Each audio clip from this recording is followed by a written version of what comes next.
ചെറിയ വാവയുണ്ട്. ആ വാവക്കുട്ടിക്ക് ഇന്നലെ ഗുലാബ് ജാമുൻ തിന്നണമെന്ന് വേണമെന്ന് പറഞ്ഞതാണ്. അപ്പം ഒന്ന് വാങ്ങിച്ചു കൊടുത്തതാ വാവയ്ക്ക്. ഇന്നൊരു ഈവനിങ് വ്ളോഗ് ആട്ടോ. അമ്മ വൈകുന്നേരം ചാട്ട് വാങ്ങിയിട്ടുണ്ടായിരുന്നു. അപ്പോൾ ജോ ഓഫീസിൽ നിന്ന് വന്നപ്പോൾ ഞാൻ ആ ചാട്ട് എടുത്ത് കൊടുക്കുകയായിരുന്നു. ജോ വരുമ്പോൾ തന്നെ നമ്മുടെ വീട്ടിലെ പൂച്ചക്കുട്ടികളെല്ലാം ജോൻ്റെ ചുറ്റും കൂടും കേട്ടോ. ജോ തീറ്റിട്ട് കൊടുക്കും എന്നറിയാം, അതുകൊണ്ടാണ് ജോൻ്റെ ചുറ്റും കൂടുന്നത് എല്ലാവരും കൂടെ. നമ്മുടെ വീട്ടിലെ പൂച്ചക്കുട്ടികൾ കൃത്യമായിട്ട് അറിയാട്ടോ അവരുടെ ഫുഡ് എവിടെ ഇരിക്കണേന്ന്. അത് കരഞ്ഞ് നമ്മളെ അങ്ങോട്ടേക്ക് വിളിച്ചുകൊണ്ട് പോകും ഫുഡിന് വേണ്ടിയിട്ട്.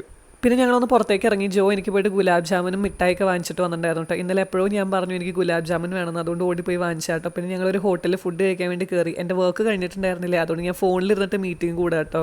ജോൻ്റെ ഇപ്പോഴത്തെ പ്രധാന ഒബ്സഷൻ ആട്ടോ ഈ ഒരു കുഞ്ഞു കുട്ടിയുടെ റീൽസ്. ആ പേജ് ഫോളോ ചെയ്താൽ അതിലെ ഫുള്ള് റീല് ജോ ഇരുന്ന് കാണും കേട്ടോ.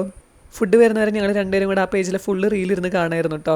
അപ്പോഴേക്കും ഞങ്ങളുടെ ഫുഡ് എത്തി. ഞങ്ങൾ ഡ്രാഗൺ ചിക്കനും ചുട്ട കോഴിയും ചപ്പാത്തിയും പിന്നെ ജോ ഒരു അൽഫാം, പെരി പെരി അൽഫാമും പൊറോട്ടയായിട്ട് ഓർഡർ ചെയ്തിട്ടുണ്ടായിരുന്നത്. എല്ലാം അടിപൊളി തന്നെയായിരുന്നു കേട്ടോ. ഞാനിതൊരു ചുട്ട കോഴി കഴിച്ചിട്ടുണ്ടായിരുന്നില്ല, സിനിമയിലൊക്കെ കേട്ടിട്ടുള്ളൂ. അപ്പോൾ എനിക്ക് കഴിക്കണമെന്ന് ഭയങ്കര ആഗ്രഹം മൂത്തിട്ട് വാങ്ങിയതാട്ടോ. വീട്ടിലെത്തിയപ്പോൾ ഓസ് ഞങ്ങൾ നോക്കിയിരിപ്പുണ്ടായിരുന്നു. ഗുലാബ് ജാമുൻ ഞങ്ങളുടെ കയ്യിൽ നിന്ന് എടുത്തിട്ട് ഓസിനെ ഓടി. ഞാൻ ചെല്ലുമ്പോഴത്തേക്ക് ഞങ്ങളുടെ 2 പൂച്ചക്കുട്ടികൾ പുറത്തേക്ക് ഇങ്ങനെ നോക്കിയിരിക്കുക കേട്ടോ. ചില സമയത്ത് ഇങ്ങനെ നോക്കിയിരിക്കുമ്പോൾ പേടിയാവും ഇവരെന്ത് ചെയ്യും നോക്കണേന്ന്. അങ്ങനെ ഗുലാബ് ജാമുൻ ഞങ്ങളെടുത്തു. അടിപൊളി ഗുലാബ് ജാമുനായിരുന്നു കേട്ടോ. അപ്പോൾ അത്രയുള്ളൂ, ടാറ്റാ.